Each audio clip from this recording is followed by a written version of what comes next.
दोस्तों, ये कहानी है एक ऐसे इंसान की जिसने ऐसे भारत में जन्म लिया जहां समाज के उच्च वर्ग के लोग गरीब और दलित वर्ग पर भीषण अत्याचार और शोषण कर रहे थे। लेकिन समाज की इस घृणा, अपमान और तिरस्कार के बावजूद उन्होंने ऐसी शिक्षा हासिल की जिसकी बदौलत वो भारत के संविधान के निर्माता बन गए। दोस्तों, मैं बात कर रहा हूं डॉक्टर भीमराव अंबेडकर जी की, जिनका जन्म 14 अप्रैल 1891 को मध्य प्रदेश के महू गांव में पिता रामजी मालोजी सकपाल और मां भीमाबाई की 14वीं संतान के रूप में हुआ।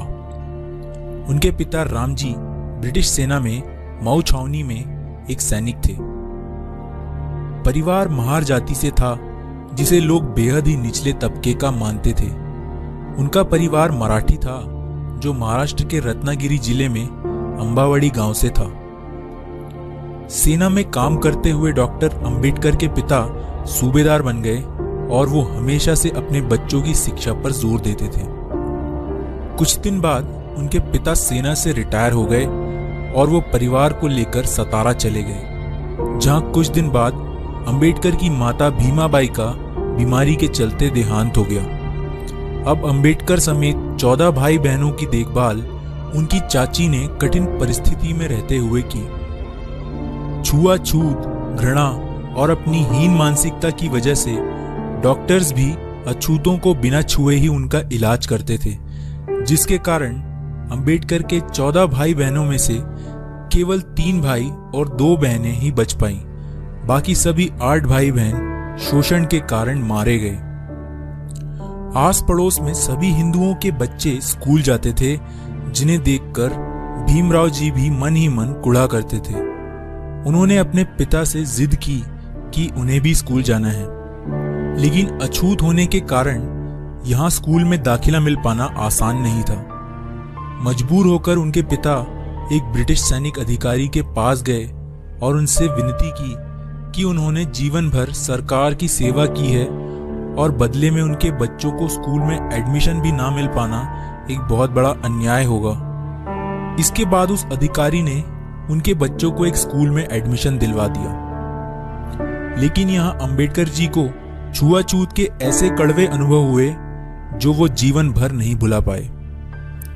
अंबेडकर जी स्कूल तो जाते थे, लेकिन दलित बच्चों को क्लास के बाहर बैठाया जाता था और टीचर्स उन पर कोई ध्यान नहीं देते थे। यहाँ तक कि अंबेडकर जी को कोई छूता तक नहीं था। प्यास लगने पर स्कूल का चपरासी दूर से पानी डालता था, जिसे वो अपने हाथों से इकट्ठा करके पीते थे, क्योंकि मटके को छूने और ग्लास से पानी पीने की इजाजत तक उनको नहीं थी। और जिस दिन चपरासी नहीं आ पाता, उस दिन अंबेडकर जी को प्यासा ही पूरा दिन गुजारना पड़ता था।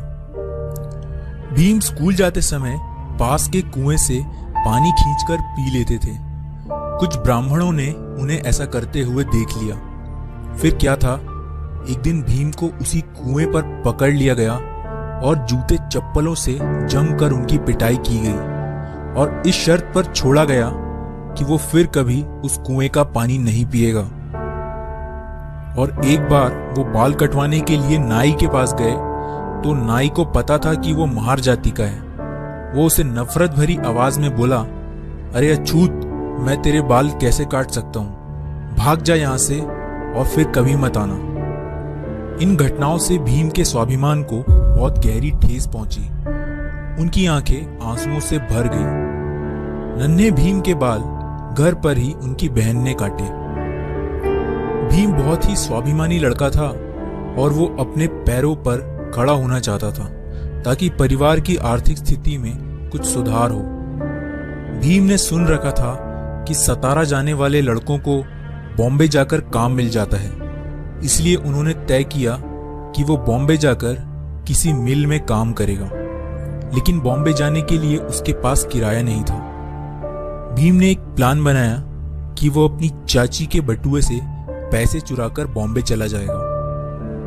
भीम ने लगातार 3 रातों तक बटुए को चुराने की कोशिश की जो उनकी चाची की कमर से बंधा हुआ था, लेकिन कोई सफलता उन्हें नहीं मिली। कहीं जाकर चौथी रात को वो बटुए को चुरा पाए, लेकिन उन्हें बड़ी निराशा हाथ लगी क्योंकि उसमें केवल सिर्फ आधा आना ही था, जिससे वो बॉम्बे नहीं जा सकते थे। 4 रातों के इस एक्सपीरियंस ने भीम को अंदर तक हिलाकर रख दिया। इसके बाद उन्होंने एक नई योजना बनाई जिसने उनके पूरे जीवन को बदल कर रख दिया। उन्होंने निश्चय किया कि वो पढ़ लिख कर अपने परिवार के लिए रोजगार प्राप्त करेंगे और अपने अंदर की सभी बुरी आदतों को छोड़ देंगे। किस्मत ने भी भीम का साथ दिया। उनके सूबेदार पिता रिटायर होने के बाद नौकरी की तलाश में बॉम्बे जाकर बस गए और यहीं के मराठा स्कूल में उन्होंने भीम का एडमिशन करा दिया। यहाँ पर उन्होंने हॉवर्ड की इंग्लिश रीडर और बहुत सी अन्य किताबों का अपनी पिता की देखरेख में रहते हुए अध्ययन किया। अपनी पढ़ाई के अलावा वो बहुत सी और ग्रंथ और बुक्स पढ़ने लगे। उनकी इस आदत से उन्हें बुक्स कलेक्ट करके पढ़ने का शौक लग गया। उनके पिता पर उनका यह शौक काफी महंगा पड़ रहा था, लेकिन वो चाहते थे कि भीम पढ़ लिख कर बड़ा आदमी बने। उन्होंने कर्ज लेकर भीम को बॉम्बे के एल्फिंस्टन हाई स्कूल भेजा, लेकिन यहां भी छुआछूत ने उनका पीछा नहीं छोड़ा। एक बार टीचर ने भीम से बोर्ड पर एक मैथ्स का सवाल हल करने को कहा। जैसे ही भीम बोर्ड की तरफ बढ़ा, अगड़ी जाति के हिंदू बच्चे चिल्ला उठे, सर भीम अछूत है, उसे रोकिए। दरअसल बोर्ड के पास उन स्टूडेंट्स के लंच बॉक्स रखे हुए थे जो भीम की परछाई पड़ने से अपवित्र हो सकते थे। इस डर से सभी बच्चों ने अपने डब्बे वहां से फौरन उठा लिए। इन डब्बों की खटर खटर आवाज भीम के कानों से उसके दिल में उतर गई, जिसने उसे पूरी तरह से तोड़ दिया। हालांकि उन्होंने उस प्रश्न को सेकंड्स में हल कर दिया जो कोई नहीं कर पाया था, जिसे देखकर टीचर समेत सभी स्टूडेंट्स भौचक्के रह गए थे। इसके बाद उन्होंने हाई स्कूल पास किया और 16 वर्ष की उम्र में उनका विवाह 9 वर्ष की रमाबाई के साथ कर दिया गया। कॉलेज की पढ़ाई के लिए उन्होंने एल्फिंस्टन कॉलेज में एडमिशन लिया। पढ़ाई के दौरान भीम की मुलाकात एक टीचर केलुस्कर से हुई, जिन्हें पहली ही मुलाकात में भीम ने बता दिया था कि मैं एक अछूत हूं, मुझसे कृपया दूर रहें।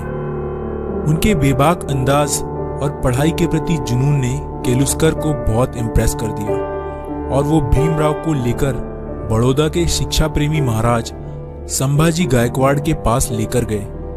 जब महाराजा बॉम्बे आए हुए थे, वो वहां एक सभा कर रहे थे जहां उन्होंने भीमराव से कुछ सवाल किए, जिनका उत्तर भीम ने बहुत अच्छे तरीके से दिया। इसके कुछ वर्ष बाद बड़ौदा के महाराज ने कुछ विद्यार्थियों को कोलंबिया यूनिवर्सिटी अमेरिका भेजने का निर्णय लिया। भीमराव महाराज से मिले और भीम की अंग्रेजी बोलने से वो उनसे बहुत प्रभावित हुए।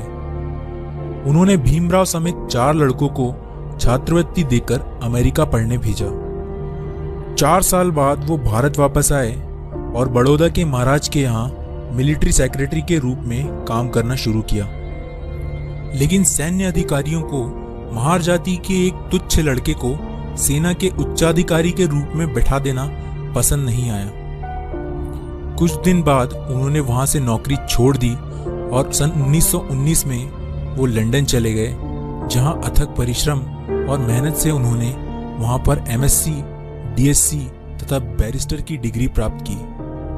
1923 में वो भारत वापस लौट आए और वकालत शुरू कर दी। वकालत करते हुए उन्होंने देखा कि दलितों का कितनी बुरी तरह से शोषण किया जा रहा है। तब से उन्होंने अपना जीवन छुआछूत को खत्म करने के लिए समर्पित कर दिया। उन्होंने मुसलमानों और सिखों के अलग से मतदान को देखते हुए दलितों के लिए भी अलग से मतदान की मांग उठाई, जिसके कारण गांधी जी आमरण अनशन पर उतर आए। गांधी जी के कारण उन्होंने अपनी ये मांगे पीछे ले ली। Doctor Bhimrao Ambedkar philosopher, writer और एक महान लीडर हैं, जिन्होंने न केवल समाज में सदियों से दबाए गए दलित और अछूत लोगों के लिए लड़ाई लड़ी, बल्कि इतनी भिन्नताओं से भरे भारत को एक संविधान में बांधने का काम भी किया। जब आजादी के वक्त भारतीय नेता आजादी और नए संविधान स्वयं बनाने की बात कर रहे थे, तब ब्रिटेन के प्रधानमंत्री विंसेंट चर्चिल ने कहा था, बनाने दो भारतीयों को अपना संविधान। भारत में इतनी डाइवर्सिटीज है कि इसके लिए एक कानून बनाना इम्पॉसिबल है। भारत जल्दी ही बिखर जाएगा और टूट जाएगा। लेकिन इतिहास गवाह है, अंबेडकर जी ने इतने कम समय में भारत को दुनिया का सबसे बड़ा लिखित संविधान बनाकर दे दिया। इसके बाद 1950 में अंबेडकर जी बौद्ध धर्म के सम्मेलन में श्रीलंका गए। भारत लौटने के बाद उन्होंने नागपुर में 14 अक्टूबर 1956 को अपने लाखों अनुयायियों के साथ हिंदू धर्म त्याग कर बौद्ध धर्म की दीक्षा प्राप्त कर ली। अंबेडकर जी ने हिंदुओं में प्रचलित जाति प्रथा की घोर निंदा की। इसके लगभग 2 महीने बाद 6 दिसंबर 1956 को बीमारियों की वजह से उन्होंने अपनी अंतिम सांसें ली। उनका अंतिम संस्कार बौद्ध धर्म के रीति अनुसार हुआ।